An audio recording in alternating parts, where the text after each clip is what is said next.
کہ آپ آداب کو اعلانات سے معلوم ہو گیا ہوگا. میرے آج کے خطاب کا موضوع ہے حدود اللہ کی حفاظت اور ان کی اہمیت. حدود اللہ کی اہمیت کا تو اندازہ اس سے لگایا جا سکتا ہے کہ ہمارے گھروں میں جب ایک بچہ اس دنیا میں آ کر پہلا سانس لیتا ہے تو ہم اس کے کان میں یہ راز دارانہ بات کہہ دیتے ہیں کہ یاد رکھو اللہ اکبر. اس دنیا میں کبریائی صرف خدا کی ذات کو ہے, کسی انسان کو حاصل نہیں ہے. تم نے اپنی زندگی کسی کبریائی کے تحت بسر کرنی ہے. لیکن اس کنونشن میں جو میں نے اس موضوع کو خاص طور پر اپنا مرکزی نقطہ بتایا ہے وہ اس لیے کہ اس کی اب اہمیت ہمارے ہاں آئینی ہو گئی ہے, کانسٹیٹیوشنل ہو گئی ہے.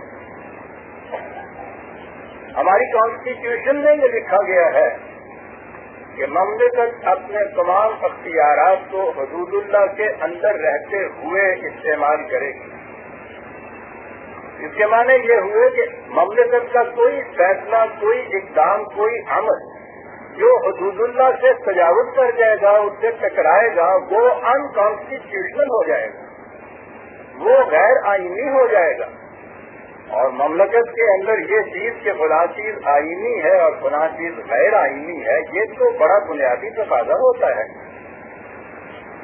ضرورت اس امر کی تھی کہ اسی کانسٹیٹیوشن کے اندر اس کی بھی تفصیل دی جاتی کہ یہ حدود اللہ ہیں کیا, کہاں سے ملیں گی, ان کے خطوط ہی دے دیے جاتے. لیکن بہرحال وہاں اگر نہیں دیے گئے تو میرا ایک قرآن کے طالب علم ہونے کی حیثیت سے فریضہ ہے کہ میں اپنی بصیرت کے مطابق یہ عرض کروں کہ یہ حدود اللہ ہیں کیا. اتنی ہی بات نہیں بلکہ پہلی چیز تو یہ عرض کرنا ہوگا کہ ان حدود کے متعین کرنے کی ضرورت کیوں ہے,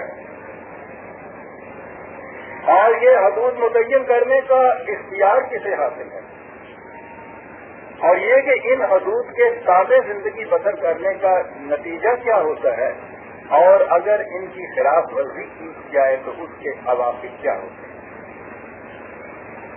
یہ ہوں گے وہ گوشے جن کے دعوے میں اپنی بصیرت کے مطابق قرآن کی روشنی میں ان سے اعلیٰ کا اظہار کروں گا. میں یہ عرض کر دوں کہ آج کا میرا خطابیت سے زیادہ کچھ درس کا انداز لیے ہوئے ہوگا, کیونکہ اس میں اس قسم کے قرآنی اساسی نکات ہی نہیں حقائق آئیں گے کہ ان کو ذرا ذہن پر زور دینے کی سمجھ ضرورت ہوگی. اہمیت کا اندازہ تو آپ نے لگا ہی لیا ہے کہ موضوع کس قدر اہم ہے, دینی نقطۂ نگاہ سے بھی, مملکتی نقطۂ نگاہ سے بھی. وما توفیقی الا باللہ العلی العظیم. عزیزان من,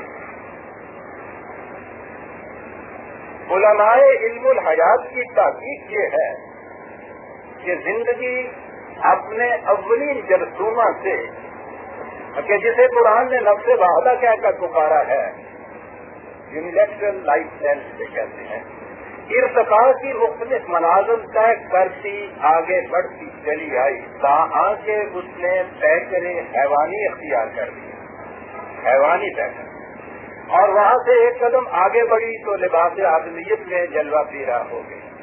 یہی وہ حقیقت ہے جس کی طرف اشارہ کرتے ہوئے قرآن کریم نے کہا ہے کہ وَمَا مِن دَابَّةٍ فِي الْأَرْضِ وَلَا طَائِرٍ يَطِيرُ بِجَنَاحَيْهِ إِلَّا أُمَمٌ أَمْثَالُكُمْ مَا فَرَّطْنَا فِي الْكِتَابِ مِن شَيْءٍ. زمین پر چلنے والے جاندار ہوں یا فضا میں اڑنے والے پرندے, یہ سب تمہاری ہی طرح کی انواع.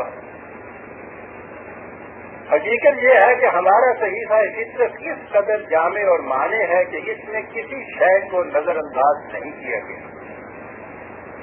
ان محققین نے یہ بھی بتایا ہے کہ کاروان حیات کا انداز سفر یہ رہا ہے, کاروان حیات کا لائف اسٹائل انداز سفر یہ رہا کہ یہ ایک مقام پر ٹھہرا, وہاں کچھ عرصہ سستایا اور پھر اپنی اگلی ارتقائی منزل کی لیے رخت سفر کیا. اس نئے سفر میں اس نے جو زائدہ ضرورت تھا جو جرات تھا اور جس نے اگلے راستے میں محض بوجھ بن جانا تھا وہیں چھوڑ دیا اور انہی نقوش و عناصر کو ساتھ لے کر آگے بڑھا جو اس کے ارتقاء میں ممد و معاون ہونے تھے۔ قرآن کریم نے تخلیقی سلسلے میں خدا کو جو المصور کے ساتھ الباری کہا ہے تو اس کے یہی معنی ہیں، یعنی زندگی کو حشو و زوائد سے منزہ کر کے نئی شکل دینے والا۔ قافلہ زندگی کی انہی مناظر کے متعلق قرآن نے کہا ہے کہ وَهُوَ الَّذِي أَنشَأَكُم مِّن نَّفْسٍ وَاحِدَةٍ فَمُسْتَقَرٌّ وَمُسْتَودَعٌ قَدْ فَصَّلْنَا الْآيَاتِ لِقَوْمٍ يَفْقَهُونَ۔ خالق کائنات وہ ہے جس نے تمہاری تخلیق کا آغاز ایک جرثومہ حیات سے کیا، پھر اس جرثومہ نے اپنی ارتقائی منازل طے کرنا شروع کی اس طرح کہ وہ کچھ وقت کے لیے ایک منزل میں ٹھہرا اور اس منزل نے پھر اسے اگلی منزل کے سپرد کر دیا۔ ہم نے یہ تمام قوانین نکھار کر بیان کر دیے ہیں، لیکن انہی کے لیے جو غور و فکر سے کام لینے والے ہیں۔ اس سفر میں کچھ نقوش ایسے بھی تھے جنہیں زندگی مسلسل اور متواتر اپنے ساتھ لیے آگے بڑھتی رہی۔ انہیں جانداروں کی جبلی فطرت یا انسٹنکٹ کہا جاتا ہے، اور اصولی طور پر انہیں 3 شقوں میں تقسیم کیا جاتا ہے۔ اینیمل انسٹنکٹ جسے آپ کہتے ہیں، بنیادی طور پر زندگی کے اندر داخل ہوتے ہیں، زندگی کا یہ تقاضا ہوتا ہے، وہ زندگی کسی پیکر میں کیوں نہ ہو، ننھے سے ننھے ایک کیڑے میں ہو یا یہ جسے اشرف المخلوقات بھی اپنے آپ کو کہتا ہے انسان کے اندر ہو، یہ زندگی کے بنیادی تقاضے ہیں اور وہ 3 شقوں میں تقسیم کیے جاتے ہیں۔ پہلے جذبہ تحفظ خویش، سیلف پریزرویشن کا جذبہ، جذبہ تغلب خویش، سیلف ایگریشن کا جذبہ، اور جذبہ افزائش نسل، سیلف ریپروڈکشن کا جذبہ۔ یعنی زندگی جہاں بھی ہوگی وہ اپنا تحفظ چاہے گی، اس تحفظ کے لیے وہ دوسروں پر غلبہ و تسلط رکھنا چاہے گی اور پھر اپنا تسلسل اپنی نسل کی صورت میں قائم اور باقی رکھے گی۔ وہ انہیں پورا کرنے کے لیے اپنی انتہائی توانائیاں صرف کر دیتی ہے اور جہاں اس میں شکست کھا جاتی ہے مٹ جاتی ہے۔ یہ سب خدا کے قانون محو ثبات کے مطابق ہوتا ہے۔ یمحو اللہ ما یشاء ویثبت وعندہ ام الکتاب، اس قانون فطرت کے مطابق جس کی اصل و بنیاد ان میں خداوندی تھی۔ زندگی کے یہ تقاضے ہر نو اسپیشیز کے اندر کے ہر فرد کے اندر خود موجود ہوتے ہیں۔ اب ظاہر ہے کہ اگر ہر نو اور اس کا ہر فرد اپنا اپنا تحفظ اور تغلب چاہے گا تو مختلف انواع اور پھر ایک ہی نو کے مختلف افراد میں باہمی تصادم ناگزیر ہوگا۔ اس باہمی ٹکراؤ سے زندگی کا پاش پاش ہو جانا لازمی تھا، لیکن فطرت تو زندگی کو برقرار رکھنا چاہتی اور آگے بڑھانا چاہتی ہے۔ اس کے لیے اس نے انتظام یہ کیا کہ ان بنیادی جذبات پر اپنا کنٹرول رکھنا۔ یہ اسی کنٹرول کا نتیجہ ہے کہ مثلا شیر جیسا محیط طاقتوں کا مجسمہ اور درندگی کا ہیکل بھوکوں مر جائے گا لیکن درخت کے پھلوں اور جنگل کی گھاس کی طرف آنکھ اٹھا کر نہیں دیکھے گا۔